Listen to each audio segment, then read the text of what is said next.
ನಮಸ್ತೆ. ಇಂದು ಅಂಗಳದಲ್ಲಿ ಆ, ಮಳೆ ಆದ್ದರಿಂದ ವಿಶೇಷವಾದ ಹೂಗಳು ಕೂಡ ಹೂವಿನ ಗಿಡಗಳು ನನಗೆ ಉಡುಗೊರೆಯಾಗಿ ಭೂದೇವಿ ಕೊಟ್ಟಿದ್ದಾಳೆ ಅಂತಲೇ ಹೇಳಬೇಕು.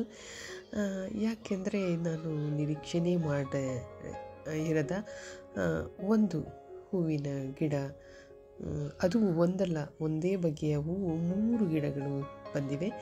ಇದು ಪಕ್ಷಿ ಬೀಜ ಪ್ರಸಾರದಿಂದ ಆಗಿದೆ ಅಂತ ಅನ್ಕೋತೀನಿ. ಇಲ್ಲ ಗಾಳಿಯ ಮೂಲಕವೋ ಏನೋ ಗೊತ್ತಿಲ್ಲ. ಅಂಗಳದಲ್ಲಿ ಹರಡಿರ್ತಕ್ಕಂಥ ಇದನ್ನು ನಾನು ಶಾರ್ಟ್ಸ್ಗೆ ಆಲ್ರೆಡಿ ಹಾಕಿದ್ದೆ. ಇದರ ಬಗ್ಗೆ ನಿಮಗೇನಾದರೂ ಗೊತ್ತಿದೆಯಾ ಅಂತ. ನನ್ನ ಈ ಗಿಡವನ್ನು ಸಾಕಷ್ಟು ಜನ ನೋಡದೇ ಇರೋ ಕಾರಣಕ್ಕೋ ಏನೋ ಗೊತ್ತಿಲ್ಲ, ಇದರ ಬಗ್ಗೆ ಗೊತ್ತಿಲ್ಲ. ಅವ್ರು ಯಾರೂ ನನಗೆ ಅದ್ರ ಮಾಹಿತಿ ಕೊಟ್ಟಿಲ್ಲ. ನಾನು ಗೂಗಲ್ ಸರ್ಚ್ ಮಾಡಿದಾಗ ಇದು ಟೈಗರ್ ಫುಟ್ ಟ್ರೀ ಪ್ಲಾಂಟ್ ಮತ್ತು ಮಾರ್ನಿಂಗ್ ಗ್ಲೋರಿ ಅಂತ ಇತ್ತು. ಅಂದರೆ ಮುಂಜಾನೆ ಸೂರ್ಯೋದಯಕ್ಕೆ ಮುಂಚೆನೇ ಇದು ಬಾಡಿ ಹೋಗಿತ್ತು. ಮೊನ್ನೆ ಕುತೂಹಲಕ್ಕೆ ಹೋಗಿದ್ದೆ, ಇದೊಂದು ಇದಿದೆಯಲ್ಲ, ಮೋಸ್ಟ್ಲಿ ಇದು ಸ್ಟ್ರಾಬೆರಿ ಅಂತ ನಾನು ಅಂದ್ಕೊಂಡಿದ್ದೆ. ಆದರೆ ಸ್ಟ್ರಾಬೆರಿ ಅಲ್ಲದೆ ಮಾರ್ನಿಂಗ್ ಗ್ಲೋರಿ ಆಗಿತ್ತು. ನಾನು ಇದನ್ನು ವಿಶೇಷವಾಗಿ ಆರೈಕೆ ಮಾಡಿ ಇನ್ನಷ್ಟು ಗಿಡಗಳನ್ನು ಮಾಡಿಕೊಂಡು ಒಂದಷ್ಟು ಜನರಿಗೆ ಕೊಡಬೇಕು ಅನ್ನೋ ಆಸಕ್ತಿಯಿಂದ ಇದನ್ನು ಹಾಗೆ ಸಪ್ರೇಟಾಗಿ ಬೆಳೆಸ್ತಾ ಇದ್ದೀನಿ. ಇನ್ನು ಇದು ಥಂಡರ್ ಲಿಲ್ಲಿ ಅಂತ ಹೇಳ್ತೀವಿ, ಫುಟ್ಬಾಲ್ ಟ್ರೀ ಅಂತ ಕೂಡ ಹೇಳ್ತಾರೆ, ಭೂಚಕ್ರ ಅಂತ ಕೂಡ ಕರೀತಾರೆ. ಇದು ಅಂಗಳದಲ್ಲಿ ಇದೆ. ಇದು ಹೂ ಬಿಟ್ಟಾಗ ಇದರದೊಂದು ವಿಡಿಯೋ ಮಾಡಬೇಕು ಅಂತ ಆಸೆ, ಯಾಕೆಂದರೆ ಸಾಕಷ್ಟು ಹೆಸರುಗಳಿದೆ ಇದಕ್ಕೆ. ಆ ಕಾರಣಕ್ಕೆ ಅದನ್ನೆಲ್ಲ ನಿಮಗೆ ಪರಿಚಯ ಮಾಡಿಕೊಡ್ಬೇಕು ಅಂತ. ಆದರೆ ಇನ್ನೂ ಹೂ ಹರಡದೆ ಹಾಗೇ ಇದೆ. ಆ ಹೂ ಬಿಟ್ಟ ತಕ್ಷಣ ನಿಮಗೆ ಆ ವಿಷಯಗಳ ಕುರಿತ ಒಂದು ವಿಡಿಯೋ ಖಂಡಿತ ಬರುತ್ತೆ. ಇನ್ನು ಮಳೆಗಾಲವಾದ್ದರಿಂದ ಎಲ್ಲೆಡೆ ಹಸಿರು, ಅದು ವಿಭಿನ್ನವಾದ ಹಸಿರು. ದಿನ ನೋಡ್ತಿದ್ದ ಹಸಿರಲ್ಲ, ಚಿಗುರು,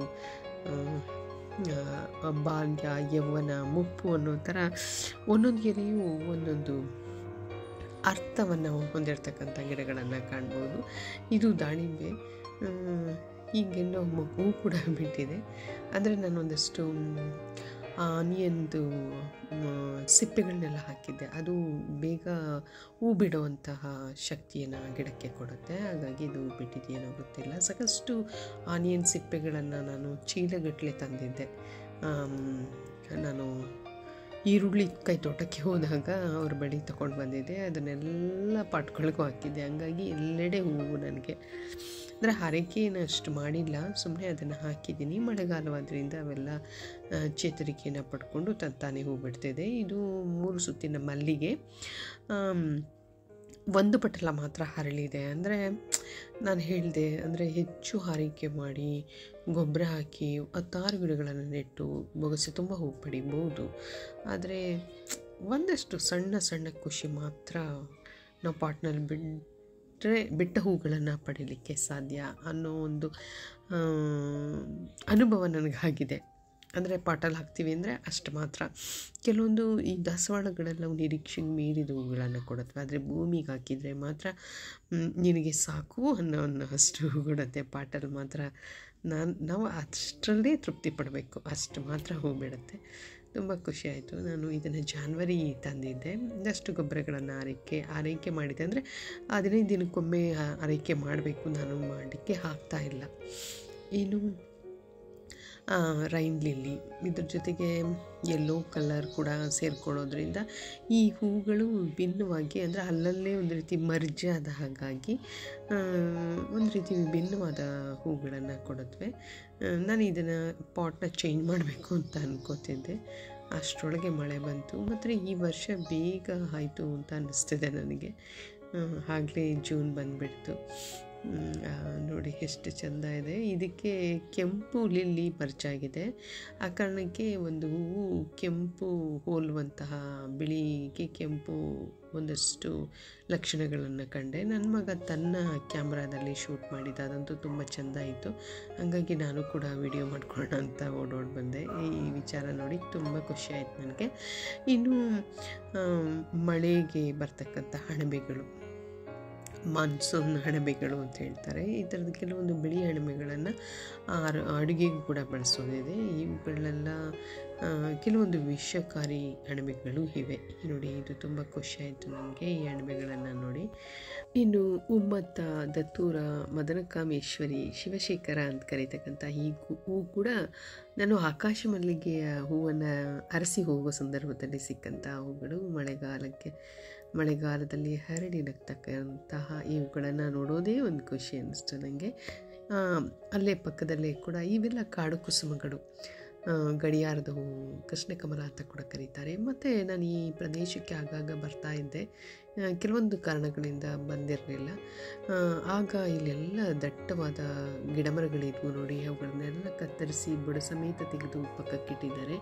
ಯಾರೋ ನಗರವಾಸಿ ಈ ಭೂಮಿಯನ್ನು ಖರೀದಿ ಮಾಡಿ ಈ ಸಮಯದಲ್ಲಿ ಮೋಸ್ಟ್ಲಿ ಇಲ್ಲಿ ವಾಸಯೋಗ್ಯ ವಾಸ ಮಾಡಲಿಕ್ಕೆ ಅಂತ ಬಂದಿದ್ದಾರೆ ಅನಿಸುತ್ತೆ. ನನಗೆ ತುಂಬ ಬೇಜಾರು ಅನ್ನಿಸ್ತು.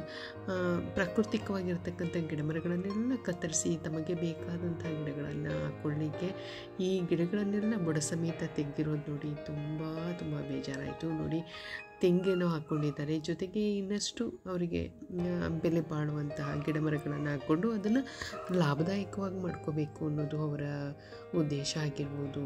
ಏನೇ ಇರಲಿ, ನಗರವಾಸಿಗರೇ ಪ್ರಾಕೃತಿಕವಾಗಿರ್ತಕ್ಕಂಥ ಗಿಡಮರಗಳ ಜೊತೆಗೆ ನಾವು ಬದುಕಬೇಕು. ಆ ಮರಗಳು ಆ ಗಿಡದೊಂದಿಗೆ ಸಾಮೀಪ್ಯವನ್ನು ಆ ಭೂಮಿಯೊಂದಿಗೆ ಪಡ್ಕೊಂಡಿರುತ್ತೆ ಅನ್ನೋ ಸತ್ಯನ ನೀವು ಯಾವಾಗ ಅರಿತೀರೋ ಗೊತ್ತಿಲ್ಲ. ಅದು ತುಂಬ ಬೇಸರದ ಸಂಗತಿ ಅನಿಸುತ್ತೆ. ನಾನು ಇಲ್ಲಿ ಇಂದ್ರಪುಷ್ಪ ಇದು ಬಳ್ಳಿ ಸಾಕಷ್ಟು ಆಕಾಶ ಮಲ್ಲಿಗೆ ಗಿಡದ ಅದೇ ಆಳೆತ್ತರದ ಮಲ್ಲಿಗೆ ಗಿಡದ ಪಕ್ಕಗಳಲ್ಲಿ ಇದನ್ನು ಹಾಕಿದ್ರು. ಅಂದರೆ ಅನಾಥಾಶ್ರಮ ಅಲ್ವಾ, ಅಲ್ಲಿ ಸಾಕಷ್ಟು ಮರಗಿಡಗಳು ಇದ್ವು.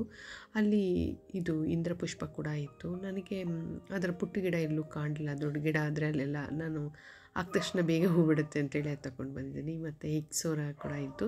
ನಾನು ಅವ್ರ ಪರ್ಮಿಷನ್ ತೊಗೊಂಡು ಆಶ್ರಮದ ಒಳಗಡೆ ಹೋಗಿ ಒಂದಷ್ಟು ಹೂವಿನ ಗಿಡಗಳನ್ನು, ಅಂದರೆ ಮಳೆಗಾಲವಾದ್ದರಿಂದ ಎಲ್ಲ ಮಳೆಗೆ ಹೂಗಳೆಲ್ಲ ತತ್ತರಿಸಿ ಹೋಗಿದ್ವು. ಪಾರಿಜಾತ ಕೂಡ ಇತ್ತು, ಜಾಜಿ ಇತ್ತು, ಎಕ್ಸೋರ ಮತ್ತು ಆಕಾಶ ಮಲ್ಲಿಗೆ ಗಾಳಿಗೆ ಹರಡಿ ಆರಿ ಬಂದು ಸಾಕಷ್ಟು ಅಲ್ಲೆಲ್ಲ ಕಾಣಸಿಗ್ತಾಯಿತ್ತು ನೋಡಿ. ಇಂದ್ರಪುಷ್ಪ ಅಂತೇಳಿ ಕರೀತಾರೆ ಇದನ್ನು. ಇದು ನಾವು ಕಿತ್ತು ಭೂಮಿ ಪೂಜೆಗೆ ಬಳಸೋಕ್ಕಾಗಲ್ಲ, ನೋಡೋದ್ರಲ್ಲೇ ಖುಷಿ. ನೋಡಿ, ಚಂದದ ಅಲ್ಲಲ್ಲಿ ಜಾಜಿ ಕೂಡ ಇತ್ತು. ಈ ಸೊಪ್ಪಿನ ಗಿಡ ಈ ಮಳೆಗಾಲದಲ್ಲಿ ಯಥೇಚ್ಛವಾಗಿ ಬಿಡುತ್ತೆ. ಇದು ಬಿಡೋಕ್ಕೂ ಮುಂಚೆ, ಬಲಿಯೋಕ್ಕೂ ಮುಂಚೆ ಇದನ್ನು ಸೊಪ್ಪಾಗಿ ಖಾದ್ಯವಾಗಿ ಬಳಸ್ತಾರೆ ನಮ್ಮ ಹೆಣ್ಮಕ್ಳು. ಇದಾಗಿತ್ತು ಇಂದಿನ ವಿಶೇಷ. ಮತ್ತಷ್ಟು ಉತ್ತಮ ಮಾಹಿತಿಯ ಹೊತ್ತು ತರುವೆ ನಿಮಗಾಗಿ. ಧನ್ಯವಾದಗಳು.